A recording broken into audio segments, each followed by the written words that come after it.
ഇപ്പം എൻ്റെ കൂടെയുള്ളത് സതീഷാണ്. സതീഷ് ഒരു വർഷം മുമ്പാണ് ആദ്യമായിട്ട് ക്ലിനിക്കിലേക്ക് വന്നത്. അപ്പൻഡിക്സിൻ്റെ രോഗത്തിന് വേണ്ടിയിട്ടായിരുന്നു ചികിത്സയ്ക്ക് വേണ്ടി വന്നിട്ടുണ്ടായിരുന്നത്. അതിനെക്കുറിച്ചൊന്ന് എങ്ങനെയാണ് നമ്മുടെ ക്ലിനിക്കിലേക്ക് വന്നതും എന്നിട്ട് ആ ഒരു അപ്പൻഡിക്സിൻ്റെ ചികിത്സ എങ്ങനെയായിരുന്നു എന്നൊന്ന് പറയാമോ? ഞാൻ ഗൾഫിലാണ് ജോലി ചെയ്യുന്നത്. അപ്പോൾ പെട്ടെന്നാണ് പെയിൻ വന്നതും അങ്ങനെ ഞാൻ അവിടെ അടുത്തുള്ളൊരു ഹോസ്പിറ്റലിൽ പോയി കണ്ടപ്പോൾ ഡോക്ടർ പറഞ്ഞു അപ്പൻഡിക്സ് ആണെന്ന് പറഞ്ഞു. അപ്പോൾ ഇനിയിപ്പോൾ സർജറി മാത്രമേ അതിന് വഴിയുള്ളൂ, സർജറി ചെയ്യണമെന്ന് പറഞ്ഞു. അപ്പോൾ ഞാൻ നാട്ടിലില്ലല്ലോ, അപ്പോൾ പെട്ടെന്ന് നാട്ടിൽ വന്ന് ചികിത്സ ചെയ്യാമെന്നിട്ട് ഫ്ലൈറ്റിൽ വന്നു. എയർപോർട്ടിലെത്തിയപ്പോഴാണ് ഞാൻ ഡോക്ടറുടെ വീഡിയോ കണ്ടത്, യൂട്യൂബിലെ വീഡിയോ കണ്ടു. അങ്ങനെ ഞാൻ വരുന്ന വഴിക്ക് വീട്ടിലേക്ക് പോകുന്ന വഴി തന്നെയായിരുന്നു, തൃശ്ശൂർ ത്രൂ ആണ് പോയത്.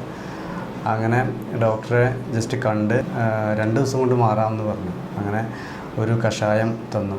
കഷായം കുടിച്ച് പിറ്റേ ദിവസം ആകുമ്പോഴേക്കും എനിക്ക് പെയിൻ നന്നായിട്ട് കുറഞ്ഞു. അങ്ങനെ 2ാമത്തെ ദിവസം ആകുമ്പോഴേക്കും പെയിൻ പൂർണ്ണമായിട്ടും കുറഞ്ഞു. 3ാമത്തെ ദിവസം ഞാൻ ടെസ്റ്റ് ചെയ്ത് നോക്കിയപ്പോൾ, സ്കാൻ ചെയ്ത് നോക്കിയപ്പോൾ അങ്ങനെ ഒരു സംഭവമില്ല എന്നുള്ളൊരു റിസൾട്ടാണ് കണ്ടത്. അത് വലിയൊരു അനുഗ്രഹമായി മാറിയത്. അല്ലെങ്കിൽ സർജറി ചെയ്യേണ്ടതായിരുന്നു ശരിക്കും പറഞ്ഞാൽ. 2 ദിവസം കൊണ്ടുവരും മാറി. 3ാമത്തെ ദിവസം സ്കാനിൽ തന്നെ മാറ്റങ്ങൾ കാണാൻ പറ്റും. അപ്പൻഡിക്സിൻ്റെ ഇൻഫ്ലമേഷൻസ് ഇല്ല, കുഴപ്പമില്ല എന്നൊക്കെ പറഞ്ഞത് അല്ലേ.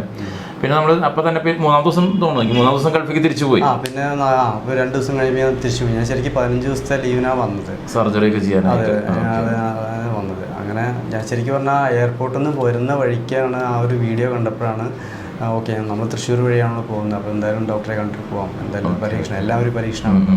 അപ്പോൾ അങ്ങനെ വന്ന് കണ്ട് ഭയങ്കര റിസൾട്ടാണ് എനിക്ക് വന്നത്. ഓക്കെ. പിന്നെ ഒരു വർഷം കഴിഞ്ഞിട്ടാണ് ഇപ്പോൾ വരുന്നത്. അതിൻ്റെ ഇടയിൽ പിന്നെ അപ്പൻഡിക്സിൻ്റെ വേദന വരും?